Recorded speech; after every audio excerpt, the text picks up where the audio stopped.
সাবু মাখা হলো গরমকালে সবচেয়ে উপাদেয় আর সুস্বাদু একটা খাবার। রান্না করা ছাড়াই খুব সহজেই এই সাবু মাখা তৈরি করা যায়। গরমের জন্য দিনের বেলায় ঠান্ডা সাবু মাখা খেতে দারুণ লাগে আর শরীরও ঠান্ডা রাখে। Hello viewers, myself Suparna. Welcome to Simply Food. Before I start today's video, please go and click the subscribe button and press the bell icon. প্রথমে আমি সাবুর দানাগুলো ভিজিয়ে দেব। আমি এখানে 1 কাপ সাবুর দানা নিয়েছি। এতে পরিমাণ মতো জল দিয়ে ভিজিয়ে রাখবো 3 ঘন্টার জন্য। যেহেতু এই দানাগুলো ছোট দানা তাই 3 ঘন্টা এগুলো নরম হয়ে গেছে। বড় দানা হলে সারা রাত ভেজাতে হবে। আমি ভেজানোর পর ধুয়েছি। কেউ যদি মনে করেন তাহলে আগেই ধুয়ে নিতে পারেন, তারপর ভেজাবেন। সাবু ভালো করে ভিজে গেছে। এবার একটা বড় বাটিতে ভেজানো সাবুর দানাগুলো নিয়ে নেব। এবার এতে দেব ছোট করে কুচানো আপেল,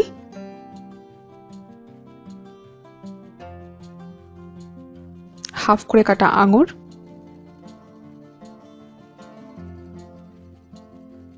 ছোট করে কাটা পেয়ারা,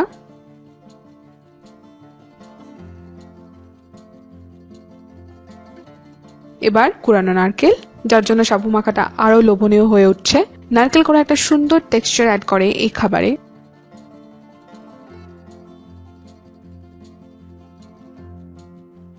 এবার পাকা কলা নিয়ে আঙুল দিয়ে ভালো করে স্ম্যাশ করতে হবে। চেষ্টা করবেন একটু ভালো করে স্ম্যাশ করার। আমি 2টো পাকা কলা দিয়েছি, আপনারা চাইলে আরো বেশি পরিমাণে অ্যাড করতে পারেন। এটা বাচ্চাদের জন্য ভীষণ একটি ভালো অপশন। অনেক সময় বাচ্চারা ফল খেতে চায় না, তো অল্প অল্প পরিমাণে ফল যদি এতে অ্যাড করে দেওয়া যেতে পারে বাচ্চাদের অল্প পরিমাণে, তাহলে ওরা খেতেও পারে। আর এটা ভীষণভাবে হেলদিও। আর 1 টেবিল স্পুন চিনি।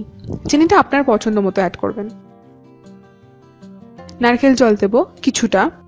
সাবু মাখাটা স্পেশালি পুজো উপলক্ষে খেয়ে থাকি, তবে গরমকালের সন্ধ্যাবেলার খাবার হিসেবে দারুণ লাগে। এবার সবকিছু ভালো করে মেশাতে হবে বা মাখতে হবে। আমি সাবু মাখার জন্য চামচ ইউজ করছি, আপনারা হাত দিয়ে মাখবেন। এটা মাখার পর যদি আধ ঘন্টা ফ্রিজে রাখা যায় আরো খেতে ভালো লাগবে।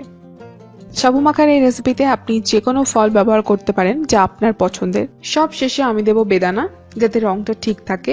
আমি আগেও আরেকটা সাবু মাখার ভিডিও দিয়েছিলাম, এই ভিডিওটা আরেকটি পদ্ধতিতে বানাবো। এটা দিয়ে খুব বেশি মেশাবো না। এভাবে মাখলে আম দিলে খুব ভালো হয়, কিন্তু এই সময় আম পাকা পাইনি। সবে আমের মরশুম শুরু হয়েছে, গাছে জাস্ট নতুন আমের মুকুল এসছে, কোথাও কোথাও আমও শুরু হয়ে গেছে।